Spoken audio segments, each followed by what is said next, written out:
안녕하세요. 7월 8일 수요일입니다. 이번 주간도 벌써 중반을 지나가고 있습니다. 세월이 쏜살같이 지나간다고 하는 말이 그야말로 요즘처럼 실감나게 느끼는 적이 없는 것 같습니다.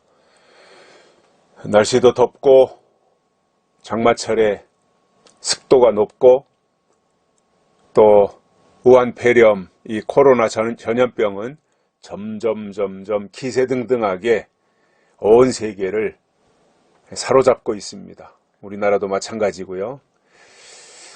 그래서 제가 볼 때 우리나라는 좀 의심스러워요. 중국하고 비슷하게 가는 것 같아요.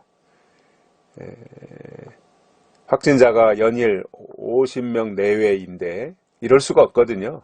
어느 날은 많이 나와야 되고 뭐 200명, 150명, 100명 뭐 이렇게 나오다가 어느 날은 또 한 7, 80명 이렇게 나오고 어느 날은 뭐 한 대구에서 그랬잖아요. 뭐 600명 뭐 하루에.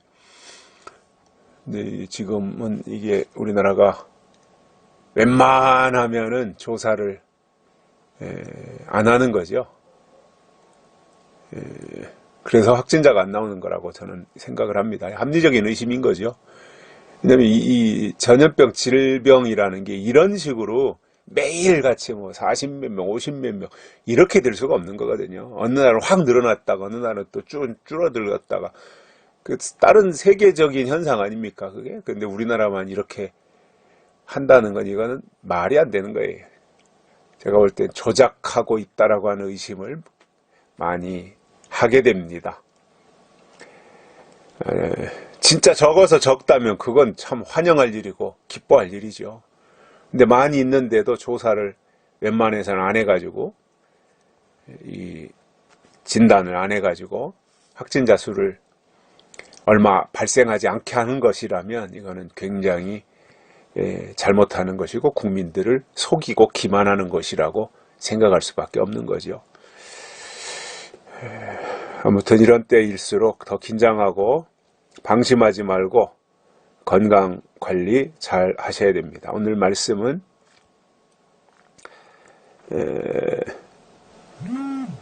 베드로전서 5장 5절입니다. 하나님은 교만한 자를 대적하시되 겸손한 자에게는 은혜를 주시느니라.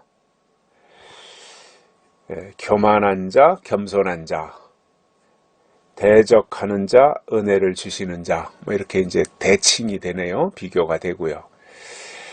그래서 하나님이 가장 싫어하는 것이 교만한 거지요. 잠언에서도 그렇게 말씀하고 있잖아요.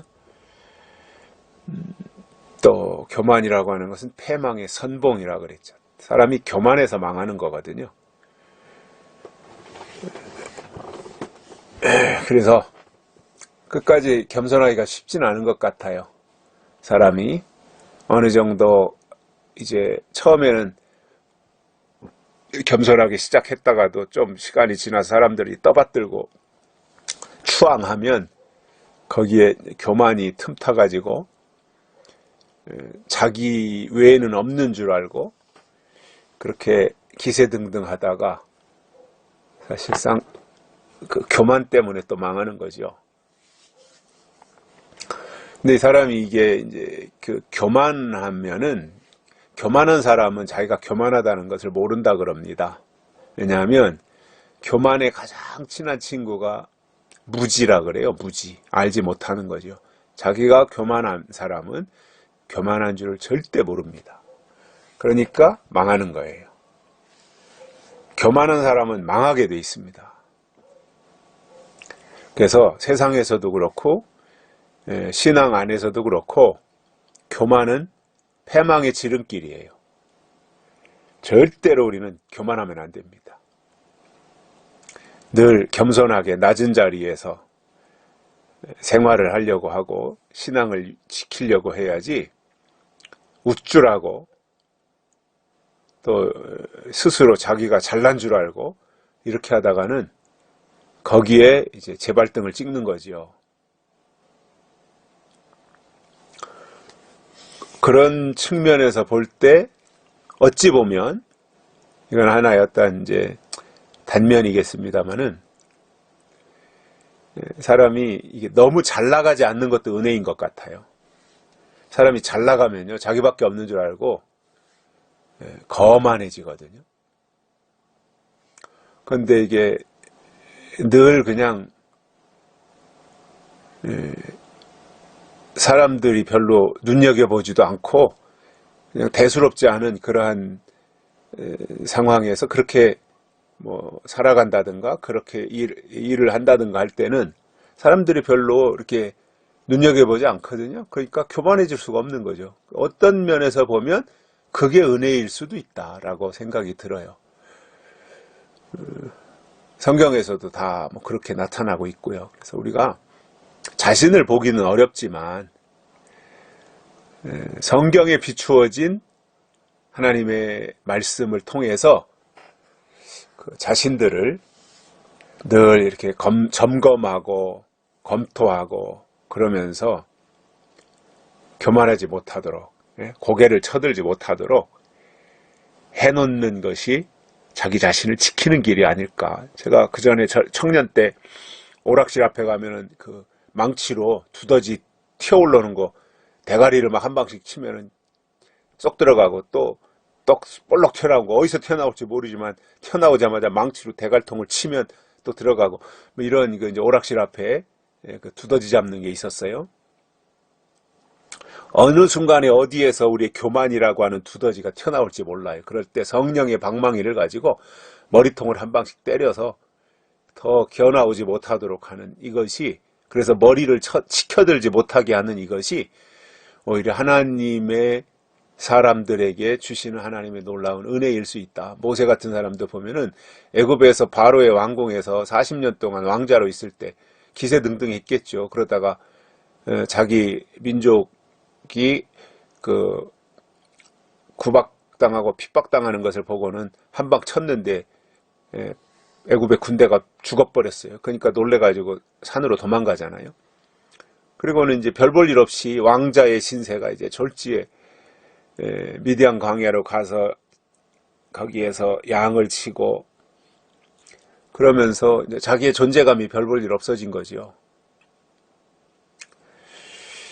근데 진짜의 자기의 진면목은 어디서 발견했겠어요? 바로의 궁궐에 있을 때가 아니라 광야에 나가 있을 때, 그때 발견했을 것이라고 봐요. 그래서 모세가 새로 지으심을 받은 곳이 광야였고요. 미디안 광야. 그리고 부르심을 받은 것이 호렙산이었고, 그래서 모세 일대기를 보면 애굽 바로의 왕궁에서 40년, 그리고 미디안 광야로 도망가서 40년, 그리고 나중에 하나님께서 보내셔서 바로 왕 앞에 가서 이스라엘 히브리 민족들을 다 구출해서 광야에 나와서 40년, 그 120년 모세가 살아가는데 40년. 그 중에서 가장 모세의 일생에 중요했던 것이 가운데 토막이죠. 광야에 나와서의 40년. 왜냐? 그때 정말 겸손하게 낮은 자리에서 살아갔던, 거드름을 피울 수 없는 상황이었잖아요. 진짜 자기 자신을 볼 수 있는 그러한 기회였을 것이다, 이렇게 생각을 해요. 그 사람이 겸손해야 돼요. 빈수레가 요란하다고 속에 별로 들은 것도 없이 목에다 힘주고 거만하게 하는 사람들은 참 꼴불견이거든요. 근데 그런 사람들은 자기가 거만한 줄 모르는 거예요. 하나님 앞에서 우리가 이 마지막 때 예언의 말씀 또는 약속의 말씀으로 깨닫고 그 일에 쓰임 받기 위해서 하나님 앞에 부르심을 받은 자들이라면 우리는 겸손해야 됩니다. 하나님이요, 교만한 자 절대 안 써요. 겸손한 자를 쓰세요. 그래서 교만한 자를 쓰실 때에는 반드시 기세등등하던 그 콧대를 다 꺾어서 아주 납작코를 만들어 가지고 그리고 쓰시는 거거든요. 그 사도 바울이 사울로 있을 때, 이름 바뀌기 전에 사울이었을 때 얼마나 그가 기세등등했어요. 가말리엘의 문화생이고 바리새인 중에 바리새인, 히브리인 로마의 시민권을 가지고 있고, 뭐 이 사울 이상으로 뛰어난 사람이 없지요. 근데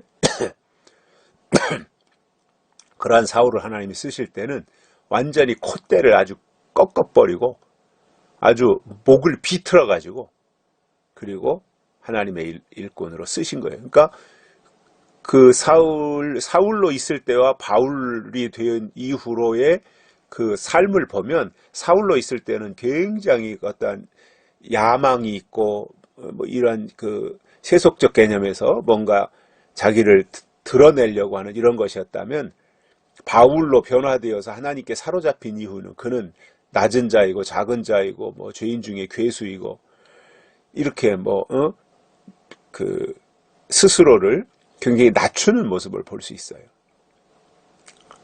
우리가 하나님 앞에서요 쓰임 받기로 원한다면 우리는 낮아져야 됩니다. 낮아져야 돼요. 즉 겸손해져야 돼요. 하나님이 절대 교만한 자 안 써요. 하나님은 겸손한 자에게 은혜를 주셔서 쓰신다는 겁니다. 그렇다면 우리가 약속의 말씀을 받은 자들로서 우리는 겸손해져야 돼요. 그러면서 내 스스로, 내 속에 하나님과 나와의 관계성 속에서 내 안에 내공을 키워가는 거죠. 그게 신앙의 실력이라고 봅니다. 여기까지 하겠습니다. 감사합니다.